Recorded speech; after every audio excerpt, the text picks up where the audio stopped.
والواحد عشان يوصل لازم يبقى شوية عنده دلوله. Oh, that was a solid shot from Hammett. It's a knockout.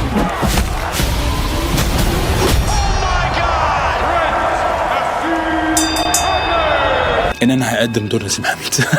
دي اكتر حاجة بتخوفني. ممكن نقول هو كان مثل الاعلى يعني وانا صغير، ان انت تشوف واحد عربي نجح وعافر بره ووصل العالمية. انا قلت اوكي anything is possible، لان لو هو عامل كده في شيفيلد في مكان وسط ناس مش شبهه خالص، واجه العنصرية هناك وعرف يوصل اللي اصلا ما وصلوش اصلا الناس هناك. والواحد عشان يوصل لازم يبقى شوية عنده دلوله، يبقى delusional شوية، يبقى واثق في نفسه قوي قبل ما اي حد يهتم بيه. I've been ready for years. يعني انا ما كنتش عارف هم كانوا قريبين قوي لبعض ازاي كده. ان هو براندن انجل المدرب بتاعه كان اب وابن فعلا هو كان الاب الروحي، وكان حريص عليه.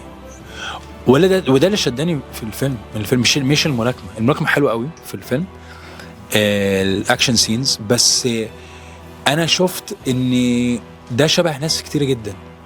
العلاقه ما بين الاب والابن، الابن اللي عايز يبقى شخصيه بنفسه، يبقى ريبل، يبقى اندبندنت.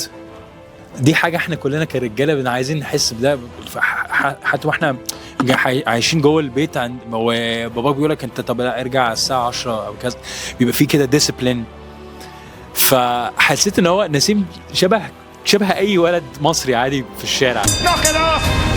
لما اتصبت، لما صباعي اتخلع، بيرس بروزنان جالي وقال لي بص health is wealth، تحافظ على صحتك وعلى الناس اللي بيحبوك، لان الوسط ده لو انت هتتصاب وهتبقى قاعد لوحدك محدش هيهتم بيك، فاهتم بنفسك بصحتك.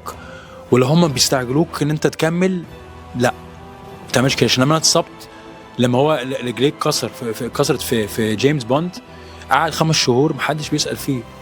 فقال لي لا، health is wealth, look after your family, look after yourself, and the rest will come. You shouldn't take credit for my success.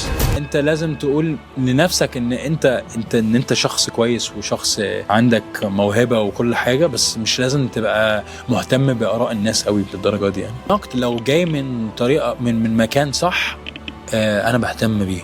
يعني انا هقول لك ان انا بهتم قوي بالنقاد اللي هم بيحبوا السينما بجد، اللي بيحترموا الفن، لان هم مش جايين عشان يقللوا منك خالص. يعني انا مثلا ممكن حد يقول انت على فكره انت ممثل كويس وشغلك حلو قوي، بس انا شايف انت كنت ممكن تعمل كذا او ممكن تعمل كذا. بالعكس انا بحب اسمع كده عشان اتحسن من نفسي.